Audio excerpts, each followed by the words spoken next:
أشرقت نفسي بنور من فؤادي. السلام علیکم ورحمۃ اللہ وبرکاتہ. ریڈیو HRDF میں آپ کا استقبال ہے.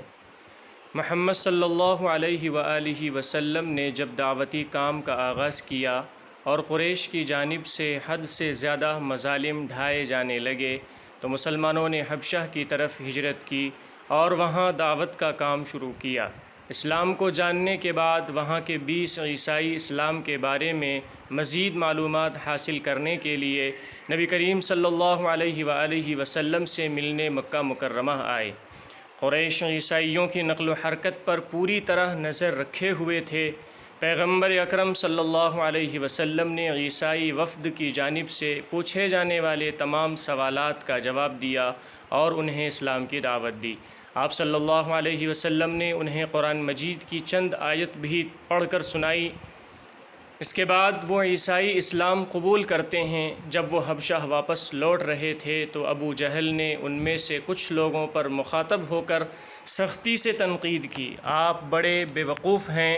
آپ کے قائدین نے آپ کو اس آدمی کی مکمل اور واضح معلومات اکٹھا کرنے کے لیے بھیجا تھا، لیکن آپ جیسے ہی اس کے حضور حاضر ہوئے آپ نے اپنے مذہب کو چھوڑا اور اس پر ایمان لے آئے. ہم نے آپ جیسے احمقوں کو کبھی نہیں دیکھا. یہ بات سن کر حبشی عوام کہتی ہے، بھائیو سلام ہو، ہم آپ کے ساتھ جھگڑا نہیں کریں گے، ہم اپنے راستے پر چلیں گے، آپ اپنے راستے پر آگے بڑھیں، آپ ہمیں اچھائی سے پیچھے نہیں ہٹا سکتے. یہ اللہ کے بندوں کی اہم خصوصیت ہے. اگر ان سے کوئی بیوقوف یا جاہل مخاطب ہوتا ہے تو وہ ایسے افراد کے ساتھ غیر مہذب یا فحش گوئی نہیں کرتے، ان کے ساتھ وہ تسلی کے ساتھ بات کرتے ہیں. وَإِذَا خَاطَبَهُمُ الْجَاهِلُونَ قَالُوا سَلَامًا، اور جب ان سے جاہل اکھڑ لوگ ناپسندیدہ بات کرتے ہیں تو وہ سلام کہتے ہوئے الگ ہو جاتے ہیں.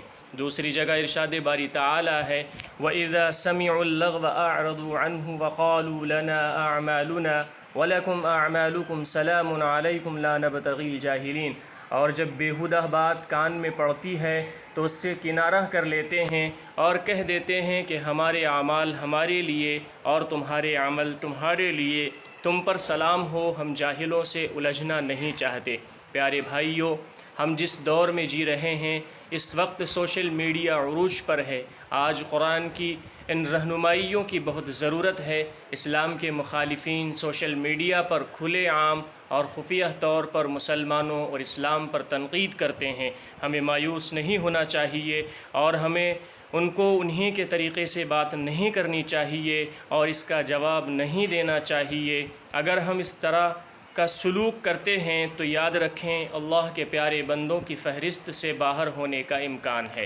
تنقید کتنی ہی سخت کیوں نہ ہو، ہمیں سچے مومن ہونے کی حیثیت سے صرف ادب کے دائرے میں رہتے ہوئے جواب دینا چاہیے.